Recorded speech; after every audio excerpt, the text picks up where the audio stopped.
sure you have all concluded that you were right to brave the weather and come to the Institute today for the rebirth of Rosy Scenario, but well-founded, I would say, and pretty optimistic, given the consensus view that has heretofore held the day. So we look forward to your comments, questions, efforts to poke holes in the arguments of my colleagues as they have laid out why the world's two most important economies are going to be growing a lot faster than you may have thought when you entered the room an hour or so ago. Floor is open. Please identify yourself and then fire away. Barry, and then Barry Wood. Mike, I'd like to press you just a bit on the sharp disparity between the IMF U.S. forecast and yours, 4% versus 1%. Even assuming that they, say, double their forecast for 10 to 2, you hear the words always, not just with IMF people but others, slow and sluggish because of the severe damage done to the financial system as corporations, banks, and households restructure, deleverage. What is missing from this picture? You touched on it, but I'd like to know more. I think what's missing is the failure to recognize that at the end of the 1980s early recession, at the end of the 73 to 75 recession, and even in the 90-91 recession, that the U.S. financial system was in deep difficulty at that time as well. In the case of the 1980s, the Reagan recession and then expansion, the savings and loan industry became deeply insolvent on a mark-to-market basis in 1980 because 80% of what they were holding were long-term fixed-rate mortgages, and the interest rate went from 8% to 16%, and the market value of those things dropped, and they were paying 14, 15% on their deposits. So they went bust. Now, we concealed the fact of that for many, many years because we allowed them to carry on their books the value of these mortgages at their par value that they had paid for them, so long as they were not actually in default. But they were earning far less interest on the par value of their mortgages than what they had to pay for the deposits with which they were funding them. So the savings and loans were deeply insolvent. Mert Miller and I calculated walking down the street to the Quadrangle Club one afternoon, sunny afternoon in 81. They were at least $100 billion, 20% of the value of their assets underwater. Commercial banks were in better shape than that. But in a very deep recession such as we had in the early 80s, the value of the loans on the books of banks, if you had to sell them in the market, was well below the value at which the banks were carrying those assets on their books. The same as has been true this time. Only they were under much less pressure to recognize those losses at an early stage. Indeed, we created special accounting principles, regulatory accounting principles, and we created accounting gimmicks, the so-called net worth certificates, or as I used to refer to them, the absence of net worth certificates, that concealed the extent to which the financial system was, in fact, as a later president would put it, in deep doo-doo. So there were these very severe problems. And if you think about the housing sector, savings and loan industry was the principal financier for housing investment in the United States in the 60s, 70s, and early 80s. And they were crippled by the time we were coming out of the recession in late 82 and the beginning of 83. Nevertheless, real residential investment increased by 60% from its low in the summer of 1982 to the end of 1984. And that was the history also of what happened following the 73 to 75 recession. And if we go back to the Great Depression, I mean, the banking system was a total mess in the 1930s. And nevertheless, as I pointed out before, you got a 30% rise in real GDP from the trough in the middle of 1933 back to the pre-recession level of GDP by the middle of 36. And there are many, many other examples around the world.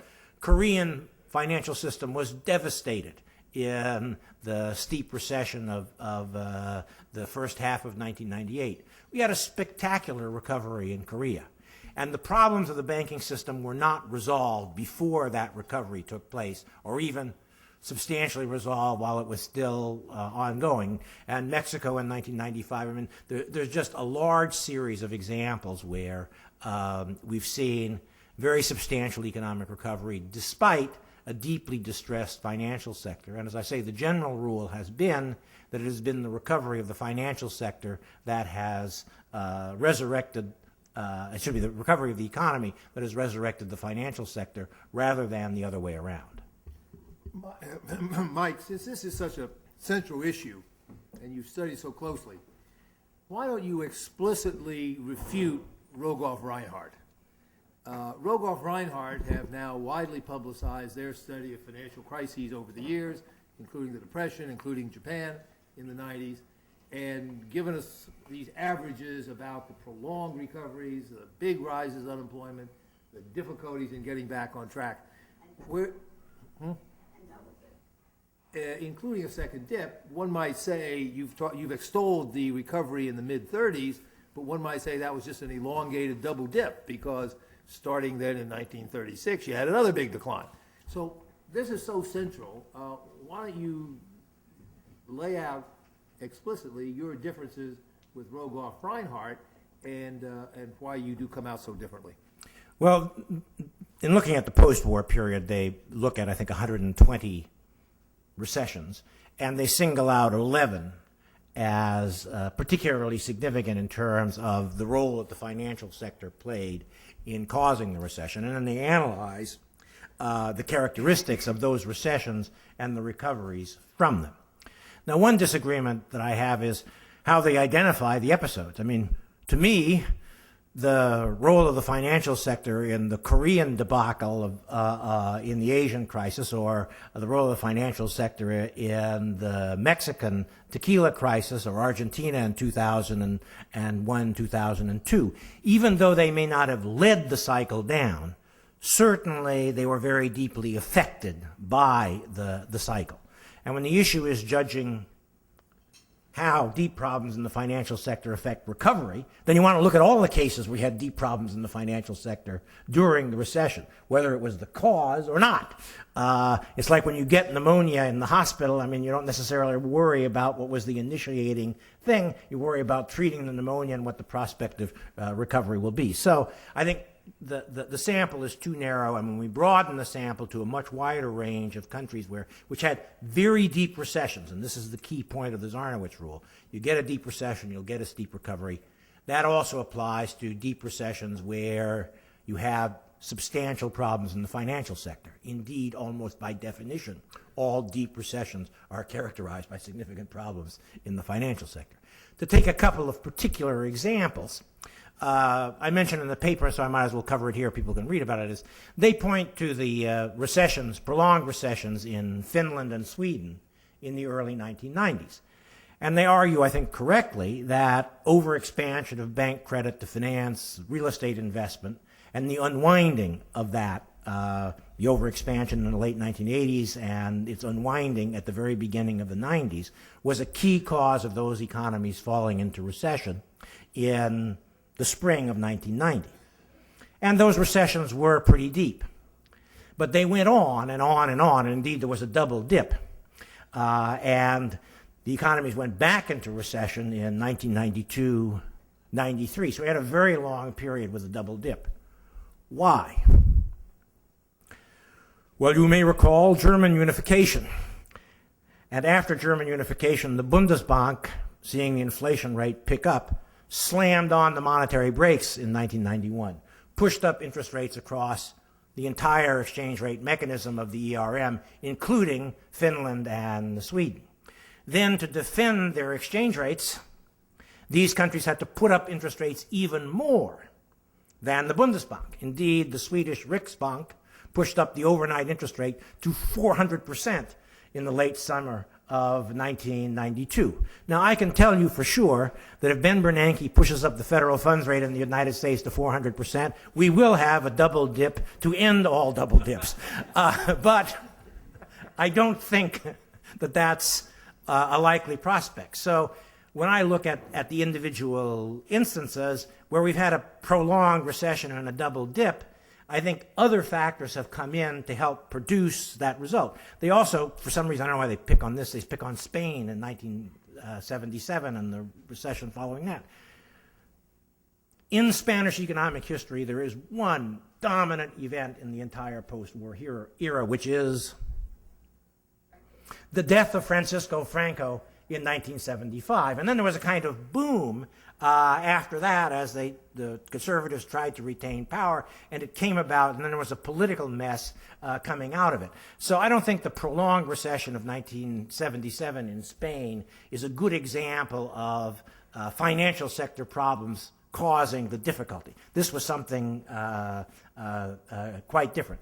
And again, I don't want to, disparage the whole idea that financial sector problems are not important in understanding recessions and are not at all important in what type of recovery you're likely to get. But, as I say, the empirical rule has been deep recessions are followed by steep recoveries, whether or not the financial sector has serious problems, which it almost always does. That's the fact.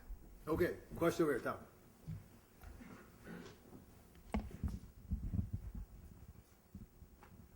Thanks. Tom Duesterberg from the Manufacturers Alliance. Nick, I'd like for you to invite you to comment on the external sector in China. You gave some pretty good data about internal consumption. And this whole question of rebalancing that we're all thinking about and is important to the United States. Are we going to see a pickup of imports into China as a result of increasing consumption? I believe the data, the bilateral data between the United States and China in terms of trade, the U.S. Deficit has increased slightly so far in 2009. I haven't looked at the data lately, but I don't know what it is on a global basis. No, so what's your view on all of bilateral this? data yesterday, and the U.S., according to the U.S. data, our deficit with China has come down through, I think, the first 7 months. Not, maybe by about 10%. So it's down a little bit, but not dramatically. But the global, I can tell you, this is the growth of China's current account. And as you can see, we are now in big-time negative territory. Okay. Delay. The growth of China's current account surplus, which was very, very high in the middle part of the decade, began to slow down slightly, if you can call a 40% or a 20% increase a slowdown. But this year we're going to, I think the current account is going to come in the neighborhood of 5% of GDP. Remember, it was 11% in 2007, 9.8% last year, so we had extremely high current account surpluses. And it's falling to 5, maybe 5.5% this year. So China is rebalancing, at least by this particular metric. The external surplus is coming down. Now, whether or not it will be sustained, I think, will depend a lot on what happens on their exchange rate policy. There was quite a bit of appreciation of the currency from the latter part of 2007 through the first quarter of this year. Some of that has now been erased because they repegged the dollar, and the dollar has weakened roughly since the end of the first quarter of this year. They did allow a little bit of appreciation vis-a-vis the dollar in the first 10 days or so of this month, but it was very, very small. So what will happen on their policy is not clear. If you want to look at it in terms of the contribution to GDP growth, net exports were adding, 2.5 percentage points back in 5, 6, and 7. Down to 0.8 last year, and they are a big, big drag on China's growth this year. The fact, on the year-over-year basis, the fact that they grew at, I think, 7.1% in the first half is quite remarkable because the external sector was erasing about 2.9 percentage points of economic growth, and I think that drag on growth is likely to continue certainly into next year. So I don't think China's going to have a much, much higher rate of growth next year than this year, maybe a 0.5 percentage point or so, but I think the Goldman Sachs saying they're going to be above 10% next year is a little bit optimistic in view of what I think will continue to be a drag from the external sector. Just to elaborate slightly, Tom raised the rebalancing question, and uncharacteristically for Institute events, we have not talked much about the rebalancing and the international side of it today. Mike and Nick have both mentioned it just very briefly, but it is worth everybody keeping in mind that as of now, a tremendous amount of international rebalancing has already occurred. This year, the U.S. current account deficit will be half what it was at its peak 3 years ago. And as Nick just pointed out, China's current account surplus will be about half what it was at its peak 2 years ago. So there is substantial improvement in terms of the imbalances. There is a very open question, as Nick said, and that's true for the United States as well, whether that progress will continue or even be sustained going forward.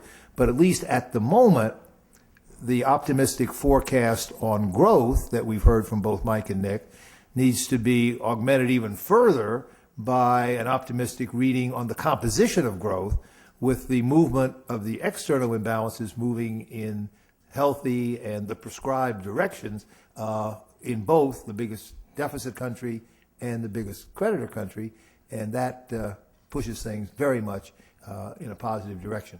Okay, more questions and comments. Yes.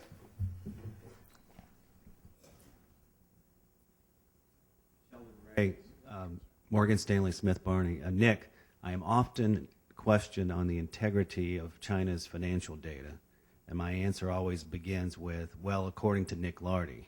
So please fill in the blank for us. Thank you. Fill in the blank, financial integrity of the data. If we focus just on the financial sector, I think the data are pretty good. The data that are being put out by the banks, most of the big banks have international auditors now. They're listed in Hong Kong and as well as on the domestic market. The central bank has a very good system for providing data on a fairly rapid basis, monthly data on lending and deposits and so forth and so on. And I think the quality of the other kinds of data, like non-performing loans and so forth, has also improved dramatically. So I think the financial sector is one of the sectors where the quality of the data is pretty good. Other sectors we could argue about. There's some question about whether or not GDP growth might have been slightly overstated in the second quarter because electricity production didn't seem to be going quite fast enough. But I don't think we now have so much. We have such a wealth of data and mechanisms for cross-checking that I don't think there's any significant amount of data that is badly wrong, except for those things which they measure in a peculiar fashion. And my favorite example is always unemployment. Since if you're not part of the permanent urban population, you're not counted. You're not in the denominator. I mean, you're simply not counted in unemployment statistics. So they say 20 million people lost their jobs, but the unemployment rate went from 4 to 4.1 or something like that. I mean, the unemployment rate isn't a very useful number because of what they measure. Okay, who's next? Yes, Jacques.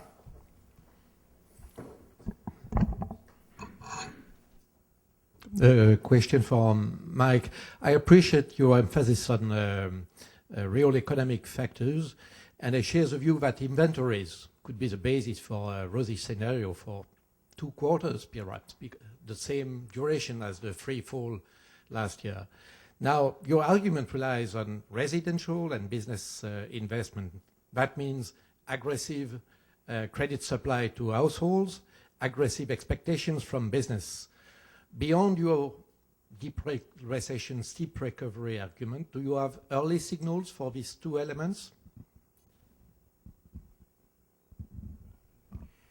Well, in residential investment, particularly single family, we've seen the last 3 months of data point to a clear upward movement in both housing starts and building permits, and even the construction put in place numbers are showing a little bit of upward movement. I think it's early days yet. What I insist is that the movements in residential investment historically have been contemporaneous with the cycle on the way up. They have almost always preceded it on the way down. So in the present downturn, residential investment peaked at the end of 2005.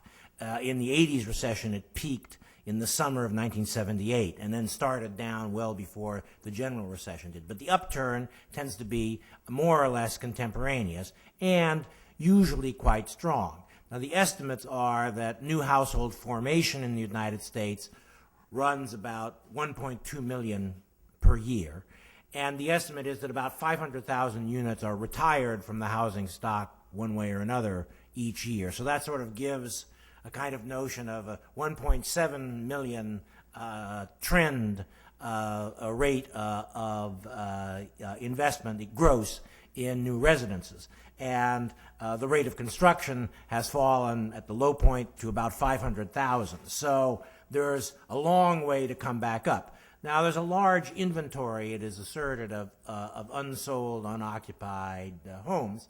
And there is, I think, important truth in that, but the figures are usually exaggerated because they measure the level of inventories in terms of the months of sales, how many months it would take to sell out the existing inventory. Well, sales have been enormously depressed, so the actual stock of inventories is not all that big, and if the rate of sales picks up, we can eat that away reasonably rapidly, and there is some indication that that has started to happen.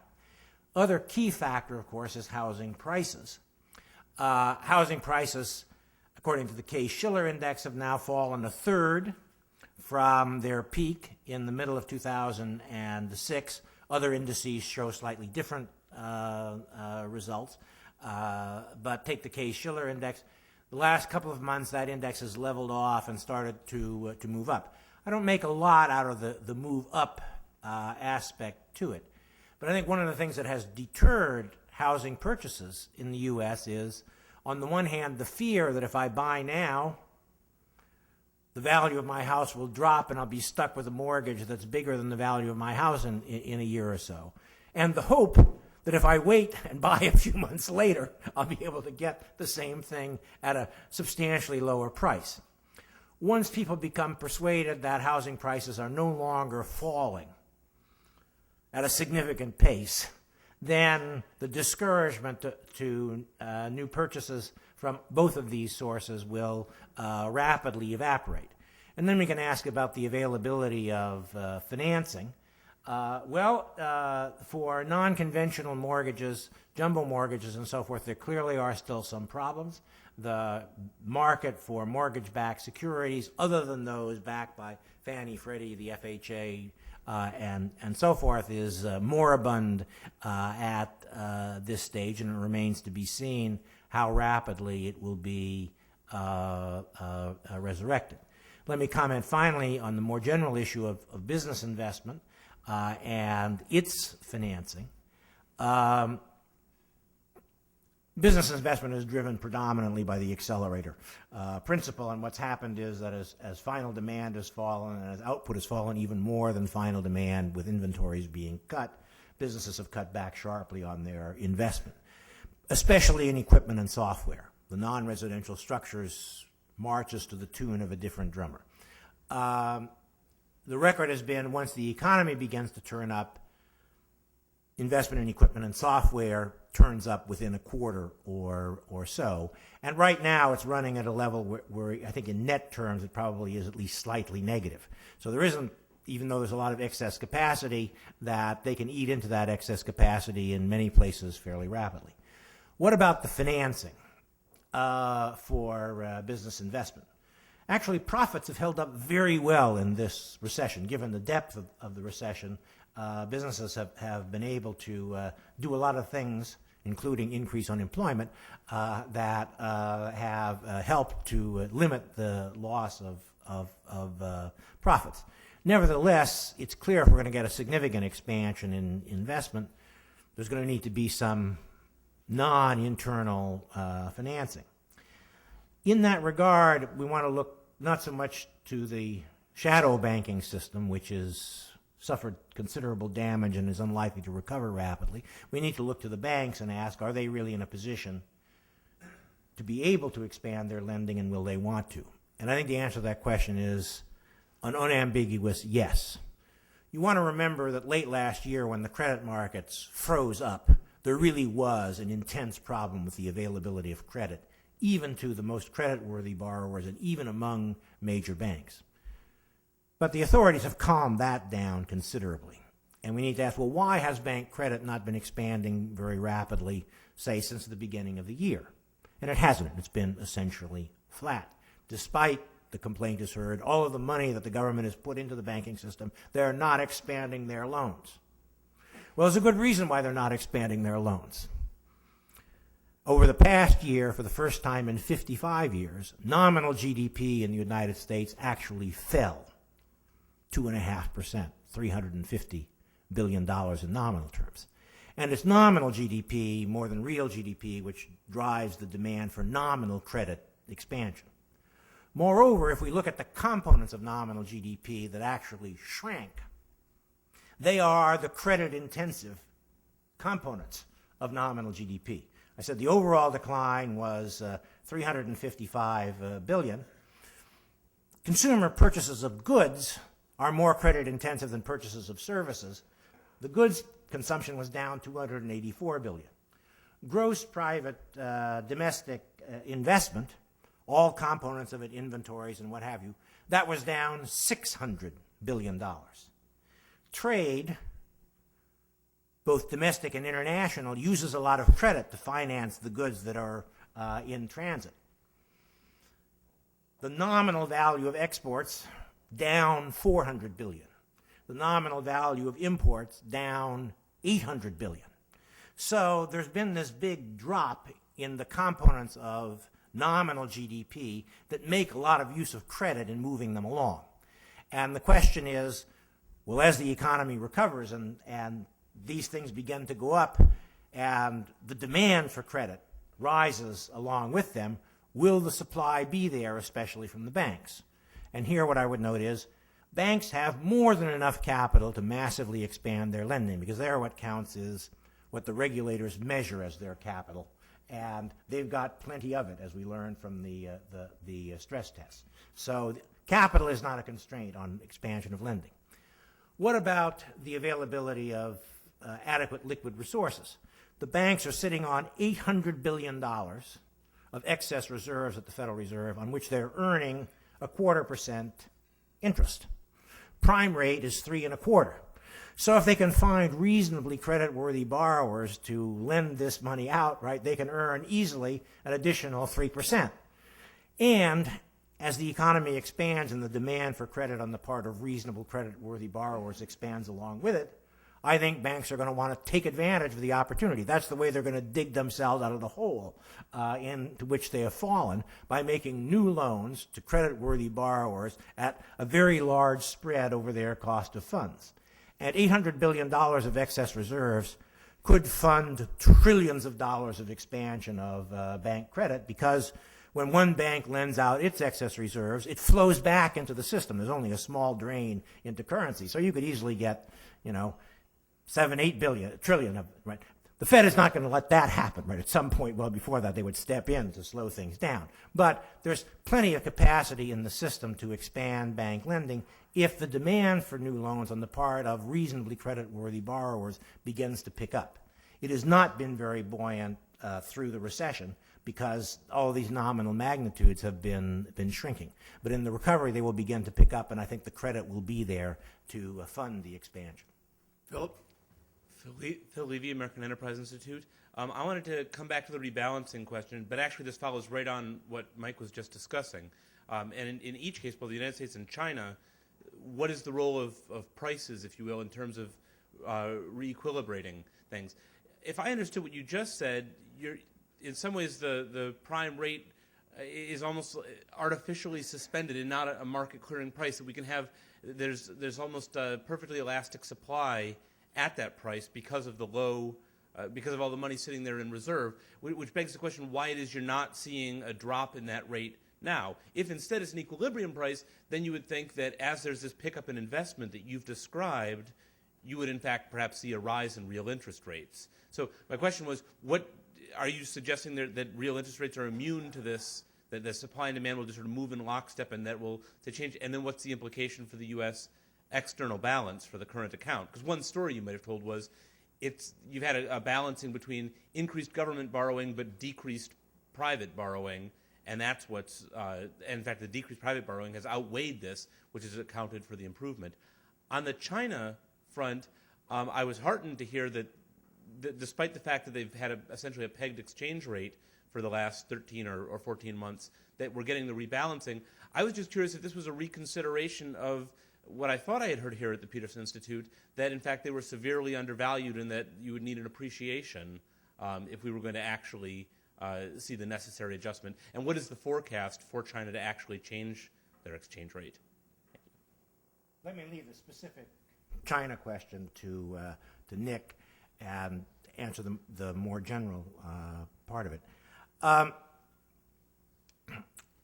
think there is a pretty elastic supply of bank credit to what are perceived to be credit-worthy borrowers. The demand has not been particularly buoyant for the reasons just mentioned, and as the demand picks up, I expect the supply will expand without much of a change in the price, and so that will be the equilibrium. Now, in terms of the financial equilibrium internally versus externally, I mean, I expect, as I indicated in the presentation, that as the economy recovers, we will see household savings continue to rise a bit more than in proportion to household income as the savings rate goes up. I also expect business profitability will go up as well, so an important part of the financing will be generated internally as well as externally.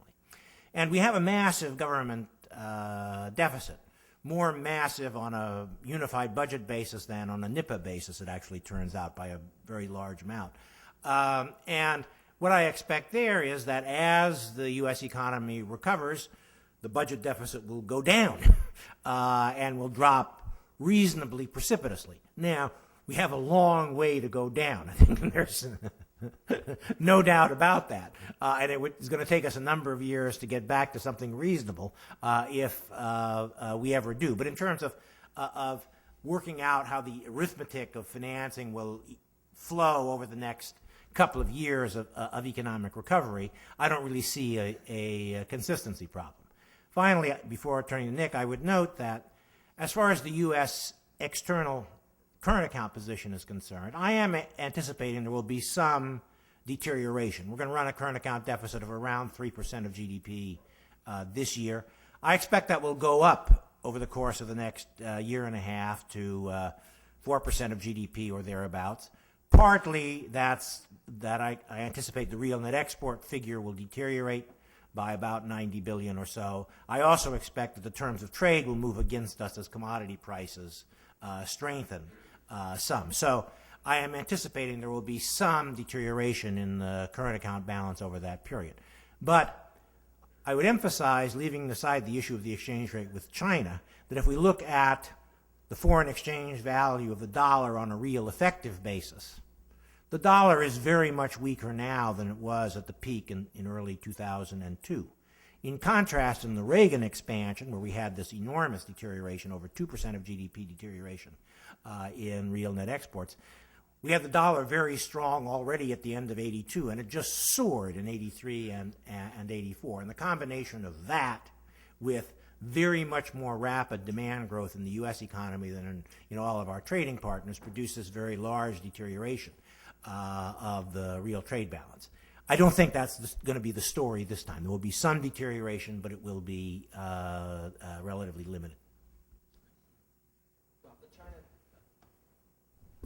The China story, I think, the decline in their external surplus, I think, has several components. One, I already mentioned, there was a substantial appreciation of the currency starting in late 2007, continuing through the very early part of this year. If you look at the cumulative appreciation that had occurred from the middle of 2005, Morris and I pointed out in the book that we released several months ago that about 3/4 of all the appreciation occurred in that roughly 5-quarter period. So certainly some of the decline in their surplus is kind of usual lagged response to the appreciation of their currency.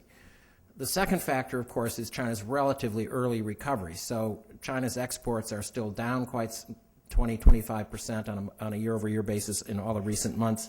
Imports have begun to pick up a little bit, and part of that is early recovery.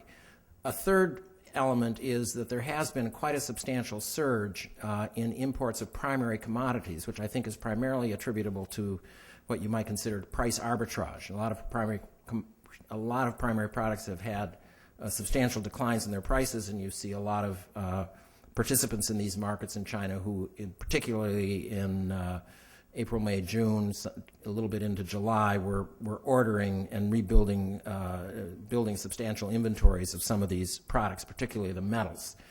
So there are some cyclical factors here: the pace of China's recovery, the primary product imports, and so forth. I guess my view is that if China continues to peg to the dollar and the dollar continues to weaken, when the global recovery that Mike is forecasting strengthens, I would expect China's surplus to start to rise again. We are still of the view, Morris and I, that the currency remains significantly undervalued. Surplus has come down a lot in the short run, partly a result of the appreciation that has occurred, but I guess our view, and we expressed it in the book, if we get into some new long-term equilibrium where the global economy has recovered, if they haven't appreciated more, their surplus will probably go back up. Thank you. Rajiv, while he's getting the mic, this is Rajiv Kumar, who is the executive director of the leading Indian think tank, at least on our issues, ICRIER. And previous question came from Jacques Mistral, who runs the economics program at the leading think tank in Paris, IFRI, the Institute of International Relations in France. So we're delighted to have a couple of our leading foreign compatriots and joint partners with us today. Rajiv. Thanks, Fred. Delighted to be here. Question to Mike. Mike, the entire sort of your case rests, of course, on the similarity with the other deep depressions, recessions that we have had in the 80s, 90s, and now. And of course, the natural question there would be how different is this time, compared to the others in the past. And you touched upon two already, and I just thought I'll sort of point your attention just to be reassured, as it were, which is that one, there was, of course, no other one sort of economy the size of China, a third of the U.S. economy rising at 10%, which directly translates to what's happening to commodity prices. Were they also beginning to rise the way they are beginning to rise now, especially oil and others, before the recession has hit bottom? $40 to 70 now already, the oil, etc. So what's the impact of that? The second, of course, would be the role of net exports to the U.S. economy. Was it the same? I mean, you're still sort of postulating a negative net export scenario for the U.S. going 2 years forward. Was that the same in the early 80s as well? And the third, of course, would be that a lot of U.S. consumption was driven, of course, by the wealth effect, which had, this asset prices, etc. There's been a huge deleveraging of the the private financial sector, etc. Will that, the balance sheet, would they be built up again so quickly to get your consumption, moving up by almost sort of $500 billion?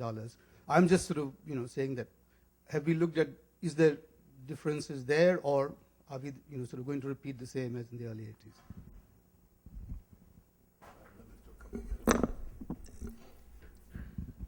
Each business cycle is different, and there are different elements that are at play in them. But there are also important similarities across different episodes. So the way I approach things is I say, all right, well, what's been true on average, and then how is this cycle and the recovery from it likely to be different from what we've seen in earlier episodes of recovery. And a number of things you mentioned are clearly relevant. So we have seen this substantial loss of household wealth in the form of the value of owner-occupied real estate. Rather than going up, it has come down, and I think probably will now stabilize.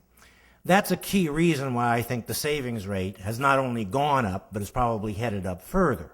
And in forecasting the strength of the recovery, therefore, I am not assuming that consumer spending is going to grow as rapidly as it normally does when that factor of adjusting to a decline a substantial decline in wealth is not present.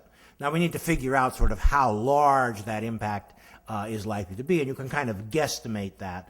I mean, many estimates suggest that the multiplier from household net worth to consumption is something between 3 and 5 cents.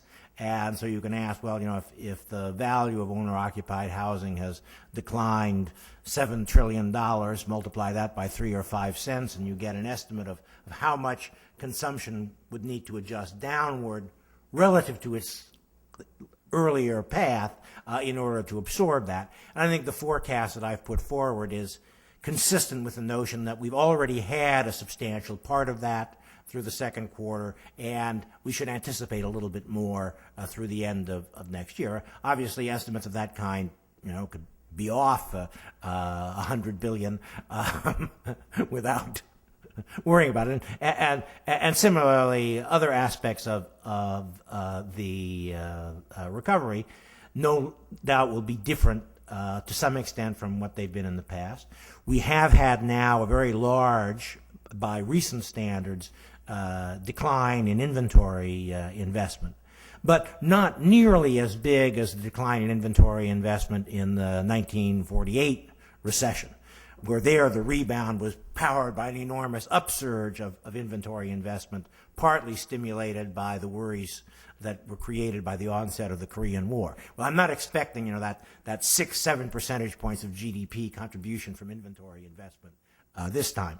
I'm expecting 1.5%, something like that, contribution. So you need to adjust it to the circumstances, and that's what I've tried to do in structuring the U.S. and other forecasts. As I say, I think my projection for the recovery in Europe is a little slower than the United States because I think their potential growth rate is a little lower than the U.S., and I think we've seen less of this inventory cycle in Europe, though the figures on inventories in Europe are a disaster.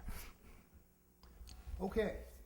I want to thank Mike and Nick again for injecting some major rays of sunlight into our otherwise dreary day. We will be back in 6 months to review how they did. Mike's last forecast in April is looking pretty good at this point. We'll hope this one looks as good. We thank all of you for coming. Meeting adjourned.